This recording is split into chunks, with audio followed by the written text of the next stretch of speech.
ጤና ይስጥልኝ ክቡራትና ክቡራን የዩቲዩብ ቻናል ቤተሰቦች የሰዓቱን ሶስት ሰበር አጫጭር መረጃዎች ይቀርብ ያሉ። በቅድሚያም አርዕስተ መረጃዎቹን ላስቀድም። የአሜሪካ የባህር ኃይል አዛዥ የቬኔዙዌላ ጀልባ ላይ በድጋሚ ወታደራዊ እርምጃ እንዲወሰድ ትዕዛዝ መስጠታቸው ተገልጿል። ይህ ከህግ አውጪዎች፣ ከዓለም አቀፍ ታዛቢዎችና ከሰብአዊ መብት ቡድኖች ቁጣን አስነስቷል። የምሰሙት ይሆናል። በሌላኛው መረጃችን ግብጽ በኢትዮጵያ ላይ አስደንጋጭ መግለጫን አውጥታለች። ይህም ጉዳይ 13 ዓመቱ በቂ ነው፣ ካሁን በኋላ ስለ ታላቁ ኢትዮጵያ ህዳሴ ግድብ ከኢትዮጵያ ጋር ተጨማሪ ውይይት እንደማይኖር በይፋ ማወጅ፣ ግብጽ የታላቁ ህዳሴ ግድብ ህገወጥ ነው ማለትም የክስ ዛቻዋን ቀጥላለች።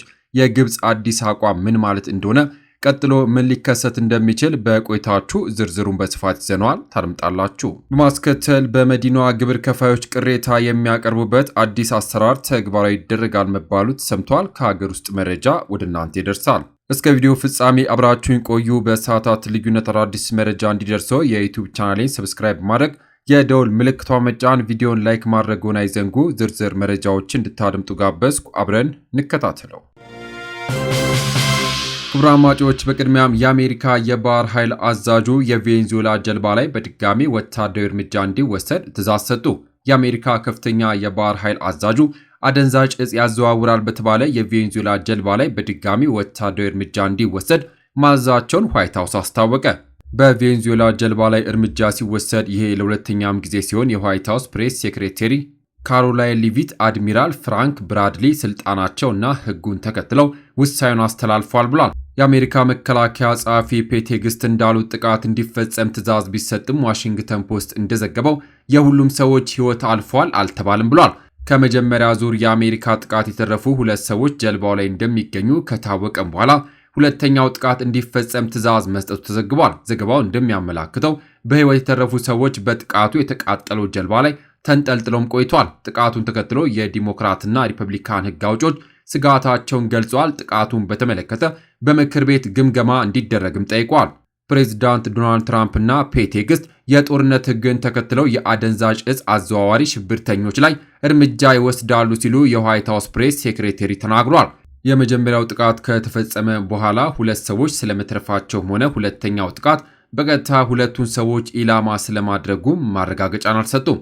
ፔቴግስት በሕይወት የተረፉ ሰዎች በሕይወት እንዳይኖሩ ትዕዛዝ ማስተላለፋቸውን የአሜሪካ መገናኛ ብዙሃን ዘግቧል።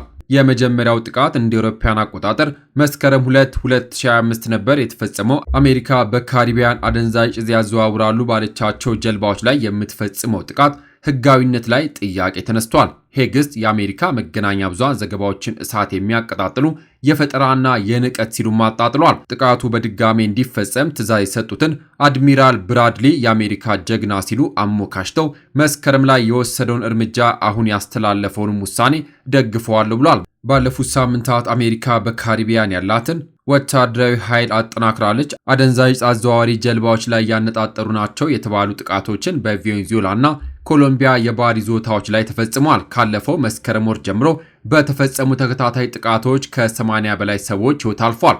አሜሪካ እግረኛ ጦር በቬኔዙዌላ ልታሰማራ እንደምትችል ትራምፕ ከዛቱም በኋላ ውሳኔያቸውን የአሜሪካ ሕግ አውጪዎች ተችቷል። የአሜሪካ ሴኔት ወታደራዊ እርምጃዎች ቋሚ ኮሚቴ እውነታቸውን እንደሚያጣራም አስታውቋል። ሪፐብሊካኑ የኮሚቴው ሊቀመንበር ሴናተር ሮጀር ዊከር እንዳሉት ኦፕሬሽኑን ከሚመሩት አድሚራል ጋር ቃለ ምልልስ ይደረጋል። ምን አይነት ትዕዛዝ እንደተላለፈ ለማጣራት የድምፅና የምስል ቅጂዎችም ይመረመራሉ። የአሜሪካ ከፍተኛ አመራሮች በሚገኙበት ኮሚቴ ስለ ጥቃቱ ዓላማና ሕጋዊነት ምርመራ እንደሚካሄድም ይፋ አድርጓል። ቢቢሲ ያነጋገራቸው ተንታኞች እንደገለጹት ከመጀመሪያው ጥቃት የተረፉ ሰዎች ኢላማ ያደረገ ሁለተኛ ጥቃት እንዲፈጸም ትዕዛዝ መስጠቱ ዓለም አቀፍ ሕግጋትን ይጥሳል። የትራምፕ አስተዳደር በካሪቢያን የከፈተው ዘመቻ ዓለም አቀፍ ውጊያ ሳይሆን የአደንዛዥ አዘዋዋሪዎችን ኢላማ ያደረገ መሆኑን ደጋግሞም ገልጿል። በጄኔቫ ስምምነት መሰረት በጥቃቱ የተጎዱ ሰዎችን ኢላማ ማድረግ ሕገወጥ ሲሆን ለተጎጂዎች ሕክምና መስጠትም ግዴታ ነው። ቬኔዙዌላ በጀልባ ላይ የተፈጸመውን ጥቃት በማውገዝ ጥልቅ ምርመራ እንደሚደረግም አስታውቃለች። አሜሪካ ጥቃትን በመፈጸም ቀጠናውን እያወከች ነው ስትልም ቬኔዙዌላ ከሳለች። የትራምፕ አስተዳደር ግቡ የቬኔዙዌላ መንግስትን ማውረድ እንደሆነም ቬኔዙዌላ ገልጻለች። በመቀጠል በመዲናዋ ግብር ከፋዮች ቅሬታ የሚያቀርቡበት አዲስ አሰራር ተግባራዊ ይደረጋል ተባለ። ከአዲስ አበባ የግብር አሰባሰብና የገቢዎች አገልግሎት አሰጣጥ ጋር በተያያዘ የሚኖረው ማንኛውም አይነት ቅሬታ መፍታት የሚያስችል አዲስ አሰራር በከንቲባ ጽሕፈት ቤት ስር መዋቀሩ ተገልጿል።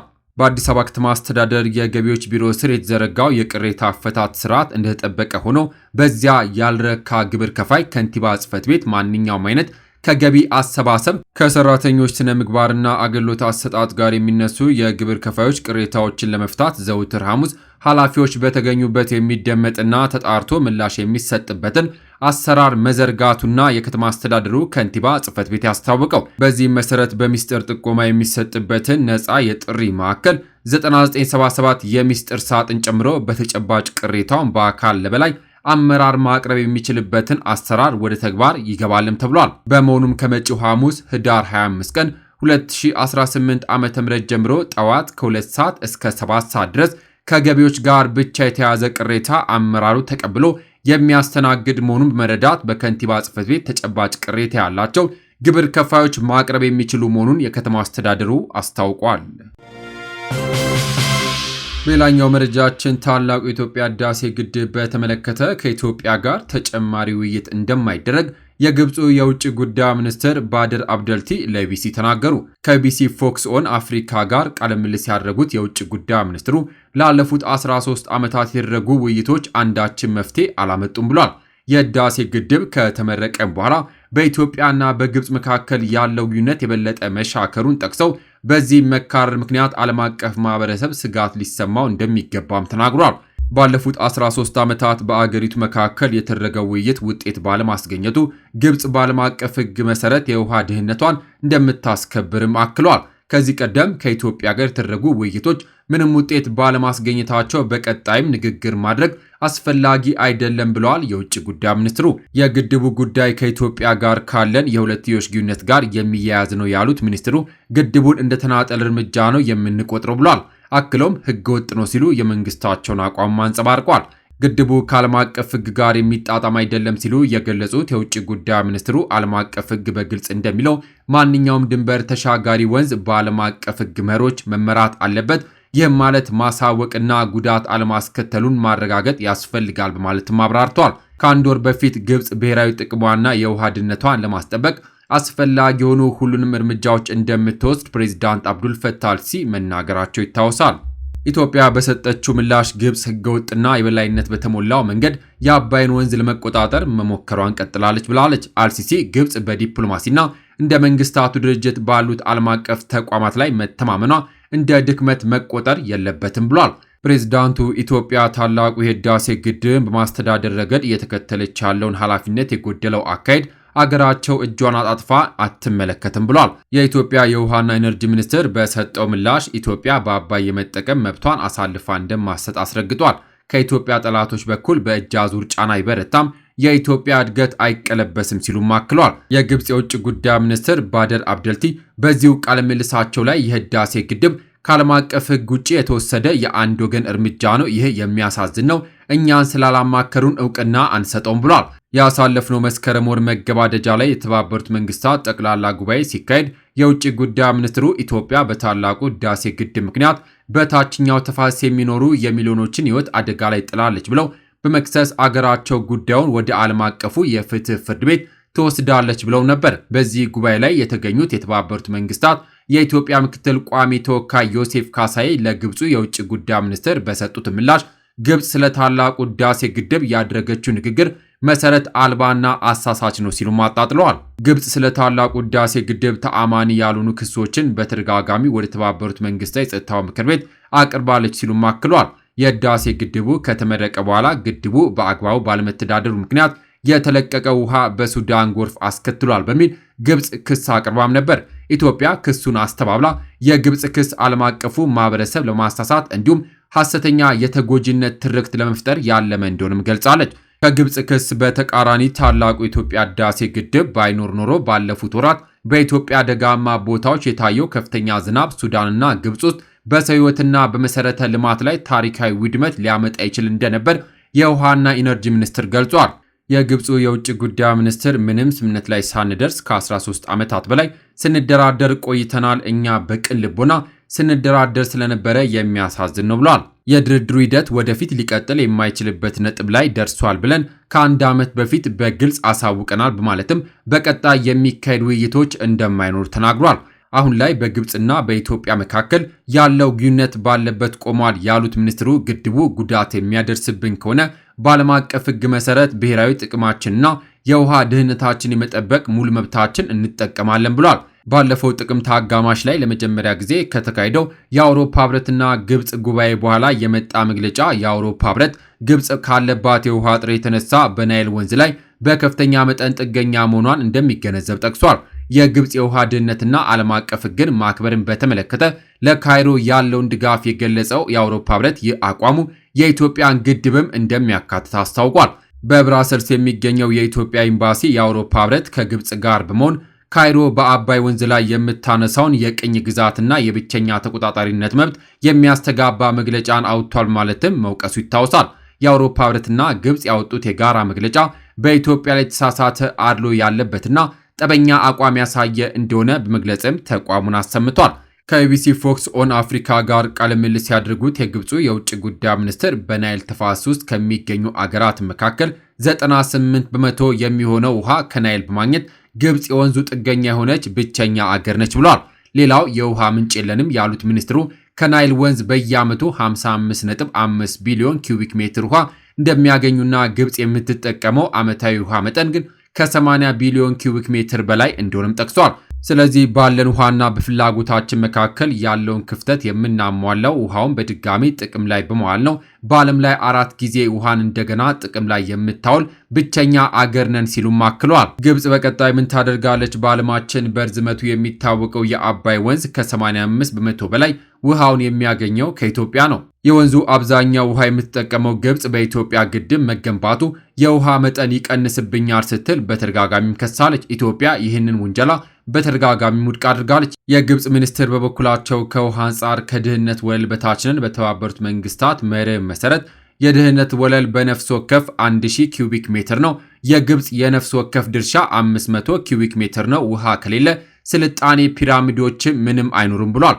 ግብፅ በቀጣይ ምን ልታደርግ እንደምትችል የጠየቁት ሚኒስትሩ በዓለም አቀፍ ሕግና በተባበሩት መንግስታት ስምምነት ላይ በመመስረት እንደሚቀጥሉም አስታውቋል። ኢትዮጵያ በተደጋጋሚ የውይይት በር ክፍት መሆኑንም ገልጻለች። የውጭ ጉዳይ ሚኒስትሩን በበኩላቸው ለ13 ዓመታት ተነጋግረን ምንም ነገር ላይ አልደረስንም፣ ምንም መግባባት ላይ አልደረስንም። ስለዚህ በዚህ ማለቂያ በሌለው መንገድ በመቀጠል ሌላኛው ወገን መሬት ላይ ያሉ ነገሮችን እንዲቀይር እድል አንሰጥም ብለዋል።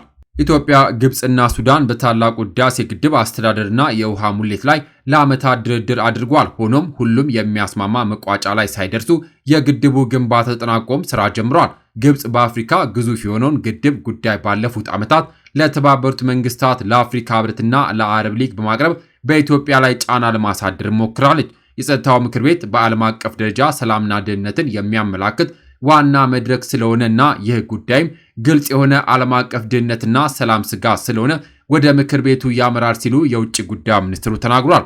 ከዚህ ቀደም በየካቲት 2020 በፕሬዝዳንት ዶናልድ ትራምፕ በዓለም ባንክና በአሜሪካ ግምጃ ቤት ሽምግልና ከስምምነት ተደርሶ እንደነበር በመጥቀስ ግብፅ ብትስማማም ኢትዮጵያ ለመፈረም ሳትስማማ ቀርታለችም ብሏል።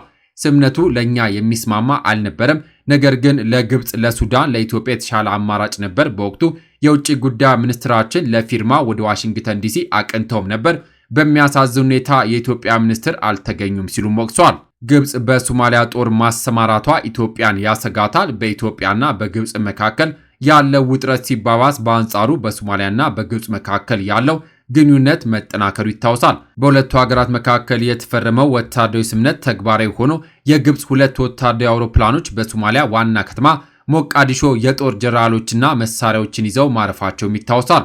የግብፅ ጦር በሶማሊያ መሬት መስፈሩ በኢትዮጵያ ዘንድ በበጎም አልታየም።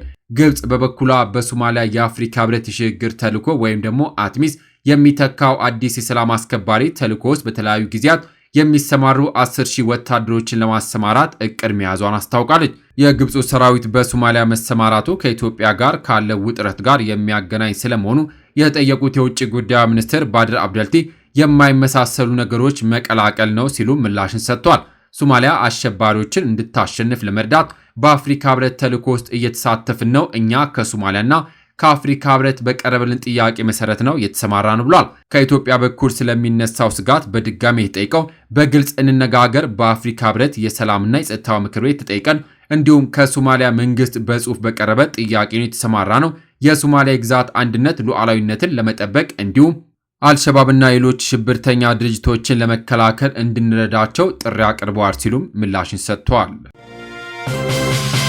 የተከበራችሁ የዩቲዩብ ቻናል ቤተሰቦች ከዚህ በፊት በትሩዝ ኢትዮጵያ ቻናላችን የምታውቁም ቢሆንም አሁን ግን ባልታወቀ ምክንያት በብዙ ሺህ ተከታይ የነበረው ቻናላችን በመዘጋቱ ያዘንን ቢሆንም ግን በአዲስ መንፈስ በሌላ ቻናል ተመልሰናል። ሁላችሁም ይህንን ቻናል ሰብስክራይብ በማድረግ እንድትቀላቀሉኝ፣ ሀሳብና አስተያየታችሁን ኮሜንት በማድረግ ድጋፋችሁ አይለይኝ ስል ከምስጋና ጋር በአክብሮት እየጠየቁኝ ለሰዓቱ ያስኩላችሁ ሰበር መረጃዎች እነዚህን ይመስሉ ነበረ። ከሰዓታት በኋላ በሌሎች በአዳዲስ መረጃ እስከምንገናኝ በያለንበት የዓለም ዳርቻ ቸር እንቆይ።